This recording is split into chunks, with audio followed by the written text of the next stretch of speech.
Today I will be casting one of my replays. And just to show you guys how much of a god I am, this is another one of my TVT replays, and you can see I have a 60% win rate in TVT this season for some reason. So don't look at the Zerg or the Protoss, but yeah, my Terran's looking pretty good. So let's see what happens in this replay. I don't think the start went very well for me, but you know, StarCraft is very much a game about tenacity and staying focused and tilting your opponents, because whenever your opponent gets ahead, they think they should win, and that puts pressure on them mentally, and it means that they end up screwing up. So this is Goliath in the top right, a Diamond 1 as well, Terran, and this is me, Emperor, in the bottom left with my favorite logo, because I definitely support Germany and all it stands for. So you can see I'm going for my normal build order every time. One gas, expand,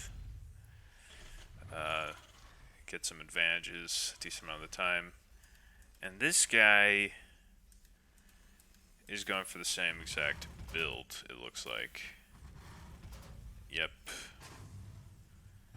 If anything, his gas is a little bit late, but as you will see, I misrallied my SCVs, so my Reaper is a little bit late as well. So pretty much my Reaper is just 4 gas behind his because he built his late, so actually didn't end up being that bad. And look at this. This is once again what I was saying before about, you know, tilting your opponent, making them think they're ahead. They kill the SCV, they think, oh, I'm so good. But it's actually all intentional from the very beginning. Now he thinks he's better than I am because of that. But it's a pretty bad opening. You can see I send my SCV in, and I don't see the barracks until like now. So I was about to build a bunker up here and here. And I realized, oh, he's just doing the same build I am. So that's why my CC's a little bit late. Let's see. I guess I can't really tell.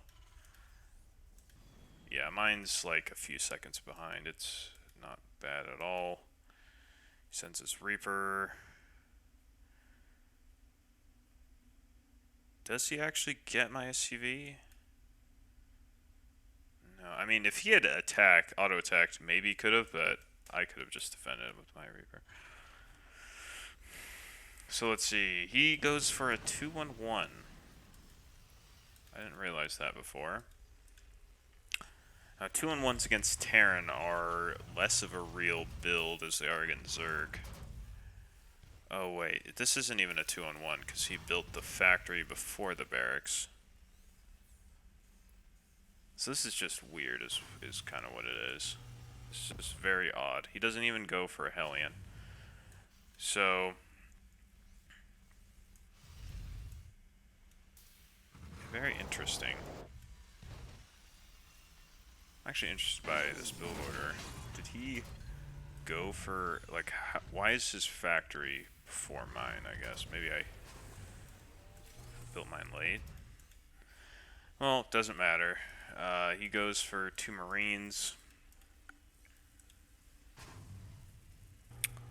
Out of these barracks, kind of interesting, kind of weird.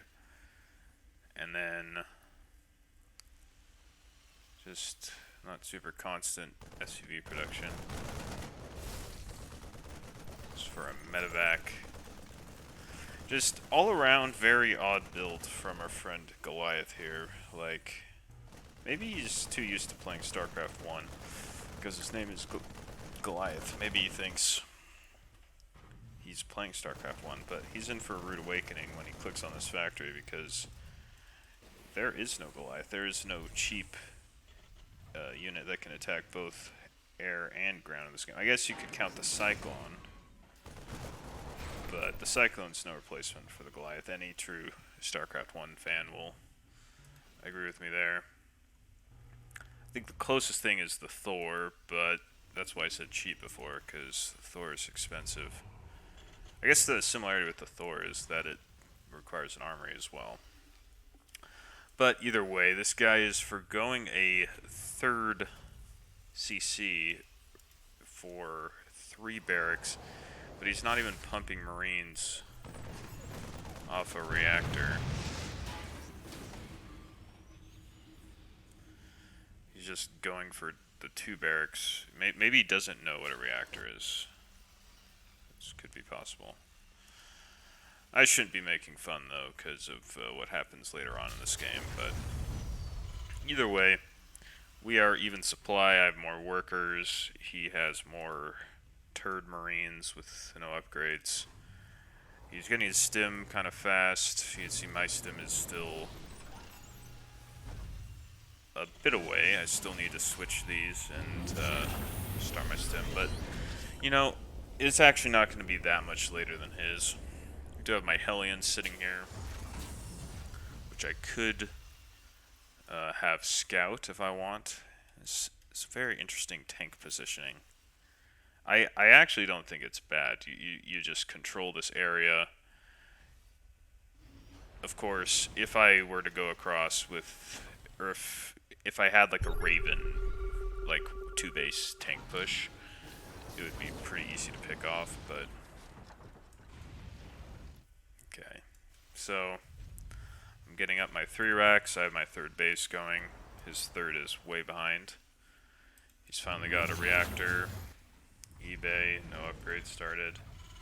2nd factory off of 3 racks before his 3rd is done. I'm quickly going up to 5 racks. I've got a bunch of tanks. Let's see. Tank count, of course, always the most important part of StarCraft II TVT. Don't let yourself be fooled by Marines, as they're definitely good in certain situations, but not all the time. So, got a very defensive setup. He's just parked himself here, denying my 3rd. I have double Raven, and I'm pumping Viking. So, what I did was, what I like to do is I like to have these Vikings patrolling the edges for medevac drops. But once I see this, it's quite obvious that all his eggs are in this basket. And I should probably just bring these guys back, because if I bring them back here, I have 2 Ravens, 3 Vikings, and a Lib. This is free. So I can just siege up my tanks, I can attack move my Vikings, I can put my Liberator here, and I can pretty much kill this for free. Instead, I wait for these 2, which isn't the end of the world. But the other mistake I made, in hindsight, was I'm like, okay, you're going to hold this. I'm just going to take this space. While, remember, also trying to kill your thing. So all my units, all my tanks are here. I just have the space here. And he very smartly sends his guys here. I don't know whether he scouted this or not. I'm supply blocked as well. But I do have way more supply than he does. And these units kill my 3rd base somehow. Because, oh my god.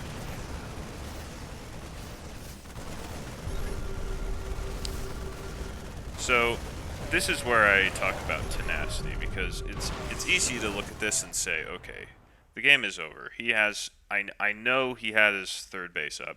Now, what I didn't know is how late his 3rd was, so he definitely probably could have done this and still had his 3rd up earlier, but he didn't. So he is in a great spot here.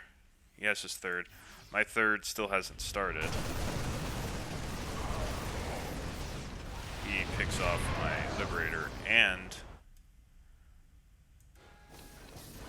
my Raven, so pick up high priority targets. Well played from him. Now let's take a look at his upgrades. So he's, let's see, I have +1. He has, oh wait, I don't even know. He has +1. I have nothing. Now this was a good trade for me. I took out a decent amount of his supply. Let's look at the all-important tank count. He is up by 1, but somehow I am still ahead by 20 supply despite losing my third base. I also have more SCVs than him, but I have 31 here, so he still has better mining than me. Now let's take a look at the upgrades. I now have 1-1, and my 2-2 is started, and his +2 armor is barely done. And he's starting his +2. So things seem decently even, just he is ahead in space, but he hasn't started his 4th. Yes. No, my opponent totally should have won this game. Just his macro is awful. He should have had more workers than me. He should have had more units than me. He should have better upgrades. He should have had more bases, but he didn't. And this is probably why I lose most of my games, because, or games against Zerg and Protoss, because Terran, you know, you're using the same units. You can't get away with not building workers or not building enough units. Zerg and Protoss can, you know, they have banelings or disruptors or whatever, and they can just, you know, be behind, you know, not macro well, and a move for victory, right? Terran, it takes a little more finesse, you might say. So my 4th is now just a little bit behind. We're pretty much even supply. My upgrades are ahead. Let's see how far ahead.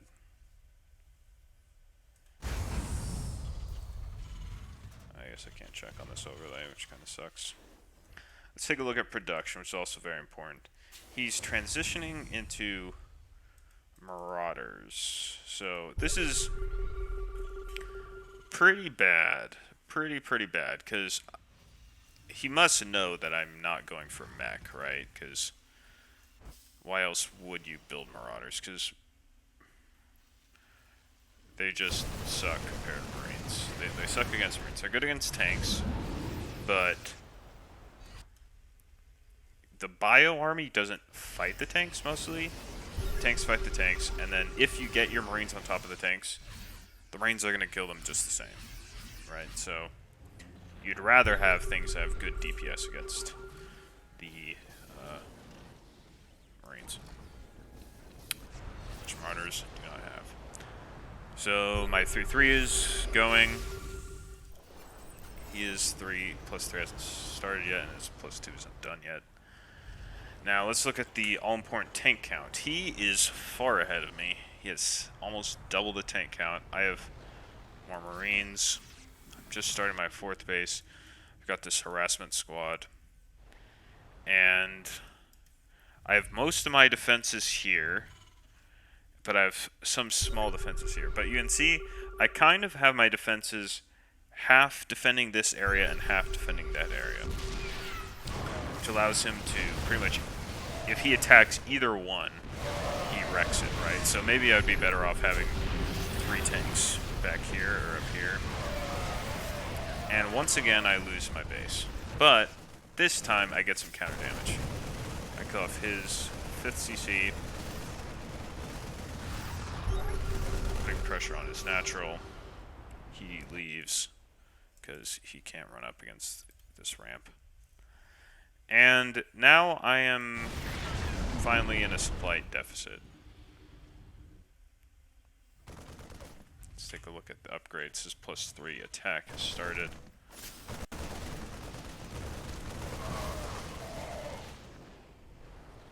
And let's take a look at the all-important tank count. Now he is finally actually double mine. However, he has 11 Marauders, so that's 22 supply in a pretty trash unit. He has 4 medevacs. He's transitioning into Vikings, so how many I have 3 more Vikings than he does. He has 2 starports. I have 3. He's taking this top left base. And see, now I have 11 tanks, but 11 tanks is enough to fight 16 tanks. And remember, he has 4, 5, 6, 7 tanks sitting around doing nothing, right? So the tank's actually fighting. I have 8. He has 12 or 11 tanks. Now 10. I still have more Vikings than he does, but remember, 2 of them are here. But at this point, even though he's taking these bases, I feel like we're in a pretty even spot. Like, these bases will help in 5 minutes, but you can see how 4 bases, I have no need for extra money, you know, I'm doing great. So now the game just becomes about positioning, right?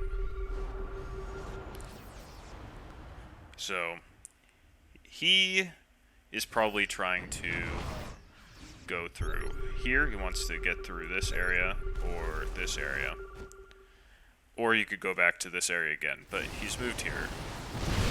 And I noticed in a lot of situations, a lot of these situations, it's kind of about you're not necessarily trying to get to your opponent's base. You want to be dogging your opponent's army, and you're looking to get a good fight. If he stays here, you don't want to run around him because you're just giving him an opening to attack your base. So it becomes important to defend an area. So he runs in here. It's pretty ill-fated. And let's see, his Viking count is looking pretty awful, especially since I've been kind of pumping Vikings. He has +2 air, which I didn't notice, but that won't be enough. This becomes very punishing for him. He loses all his medefacts. And now he's holding this. He's stopping me from taking this base, which I don't even really care about taking. And so I decide to move. Now, the question is, if he unsieges and A moves, does he beat this? And I think the answer is no. Let's look at his camera. Let's see what he's dealing with. Does he ever look at his army? Because that army is all he has, right? If not hold this attack, we can lose game. It should have happened. The minerals is ended. This army is the most important thing. And so he is controlling. He sent a drop in. He's not watching, but my Cyclone is killing it. Upgrade complete. Battle awaits us. Let's protect mineral field exhausted. Time to make expand. Let's have a blast. And this is where he decides to be a good guy, and I decide to be a turd, because this is something I've described before, but, well, actually it's something I haven't described before, but something I've thought about. StarCraft has too many nice people. We need more bad people like me to even out the balance, you know, the yin yang in StarCraft. And that's who I am. So I'm just here to add some tilt, hopefully make this guy's day a little bit worse, because, you know, he really should have won this game, and he screwed up because he didn't play correctly, and that's what I call justice. So thank you guys for watching. See ya.